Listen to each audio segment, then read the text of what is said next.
ಪ್ರಸ್ತುತ ಕೋವಿಡ್ ಸನ್ನಿವೇಶ ಮತ್ತು ಹೊಸ ಒಮಿಕ್ರಾನ್ ಕೋವಿಡ್ ವೈರಸ್ ಹರಡುವಿಕೆಯ ಸಮಯದಲ್ಲಿ ಪಿಯುಸಿ ಪರೀಕ್ಷೆಗಳು ಮುಂದೂಡಲು ಆಗ್ರಹಿಸಿ ಭಾರತ ರಾಷ್ಟ್ರೀಯ ವಿದ್ಯಾರ್ಥಿ ಒಕ್ಕೂಟದಿಂದ ಪ್ರತಿಭಟನೆ ನಡೆಯಿತು.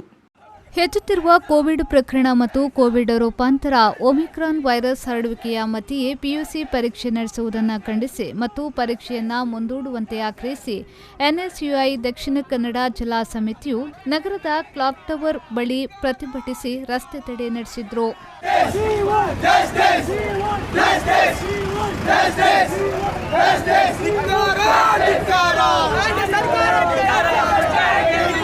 ಎನ್ಎಸ್ಯುಐ ಜಿಲ್ಲಾಧ್ಯಕ್ಷ ಸವಾದ್ ಸುಳ್ಯ ಮಾತನಾಡಿ, ರಾಜ್ಯ ಸರ್ಕಾರವು ಕೋವಿಡ್ ಹೆಸರಿನಲ್ಲಿ ಮೂರನೇ ಅಲೆಯ ಭೀತಿ ಹುಟ್ಟಿಸಿ ವಿದ್ಯಾರ್ಥಿಗಳು ಮತ್ತು ಪೋಷಕರೊಂದಿಗೆ ಚೆಲ್ಲಾಟವಾಡುತ್ತಿದೆ.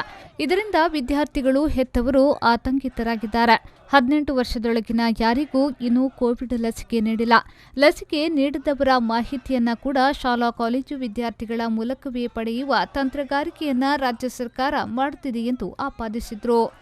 ವಿದ್ಯಾರ್ಥಿಗಳ ಬಗ್ಗೆ ಸರ್ಕಾರಕ್ಕೆ ಕಿಂಚಿತ್ತೂ ಕಾಳಜಿಲ್ಲ ಎಂಬುದಕ್ಕೆ ಕೋವಿಡ್ ಸಂಕಷ್ಟ ಕಾಲದಲ್ಲಿ ದ್ವಿತೀಯ ಪಿಯು ಅರ್ಧ ವಾರ್ಷಿಕ ಪರೀಕ್ಷೆ ನಡೆಸುವುದೇ ಸಾಕ್ಷಿಯಾಗಿದೆ.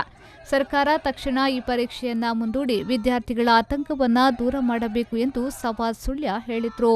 ಕೋವಿಡ್ ಸಂದರ್ಭದಲ್ಲೂ ಕೂಡ ಇವತ್ತು ಒಂದು ಕಡೆ ಸರ್ಕಾರ ಮಾಧ್ಯಮದ ಮುಖಾಂತರ ಏನು ಇಡೀ ರಾಜ್ಯವನ್ನೇ ಭಯವನ್ನು ಹುಟ್ಟಿಸಿ ಏನು ಮೂರನೇ ಅಲೆ ಇತ್ಯಾದಿ ಭಯವನ್ನು ಜನಗಳಲ್ಲಿ, ವಿದ್ಯಾರ್ಥಿಗಳಲ್ಲಿ, ಪೋಷಕರೆಲ್ಲ ಹುಟ್ಟಿಸಿ ಇವತ್ತು ವ್ಯಾಕ್ಸಿನ್ ಆಗದೆ ಮಾಲ್ಗಳಿಗೆ ಎಂಟ್ರಿ ಇಲ್ಲ, ವ್ಯಾಕ್ಸಿನ್ ಆಗದೆ ಹಾಗೂ ಇತರ ಚಟುವಟಿಕೆಗಳು ಮಾಡುವಾಗಿಲ್ಲ, ಕಾಲೇಜಿಗೆ ವ್ಯಾಕ್ಸಿನ್ ಆಗದೆ ಬರುವಾಗಿಲ್ಲ ಅನ್ನೋ ಆದೇಶವನ್ನು ಒಂದು ಕಡೆ ಕೊಡ್ತದೆ. ಮತ್ತೊಂದು ಕಡೆ ಇದೇ 18 ವರ್ಷದ ಕೆಳಗಿನ ಮಕ್ಕಳಿಗೆ ಇಲ್ಲಿವರೆಗೂ ಒಂದು ವ್ಯಾಕ್ಸಿನ್ ಕೂಡ ಆಗಲಿಲ್ಲ. ಇವತ್ತು ಏನು ದ್ವಿತೀಯ PUC ವಿದ್ಯಾರ್ಥಿಗಳ ಭವಿಷ್ಯದಲ್ಲಿ ಇವತ್ತು ರಾಜ್ಯ ಸರ್ಕಾರ ಏನು ಚೆಲ್ಲಾಟ ಆಡ್ತಾ ಇದೆ. ಇವತ್ತು ವಿದ್ಯಾರ್ಥಿ ಪರ ಕಾಳಜಿ ಇಲ್ಲದಂಥ ಒಂದು ನೀಚ ಸರ್ಕಾರ ಇವತ್ತು ಈ ರಾಜ್ಯದಲ್ಲಿ ಆಳ್ವಿಕೆ ಮಾಡ್ತಾ ಇದೆ. ಏನು ಕಳೆದ ಕೋವಿಡ್ 2ನೇ ಅಲೆ ಸಂದರ್ಭದಲ್ಲೂ ಕೂಡ ಈ ವಿದ್ಯಾರ್ಥಿಗಳನ್ನು ಬಲಿಪಶು ಮಾಡೋದು ಬಿಟ್ಟರೆ ಯಾವುದೇ ಒಂದು ಒಳ್ಳೆಯ ಯೋಜನೆಯನ್ನು ಕೂಡ ತರಲಿಕ್ಕೆ ಯೋಗ್ಯತೆ ಇಲ್ಲದಂಥ ನೀಚ ಸರ್ಕಾರ ಇವತ್ತು ಆಡಳಿತವನ್ನು ಮಾಡ್ತಾ ಇದೆ.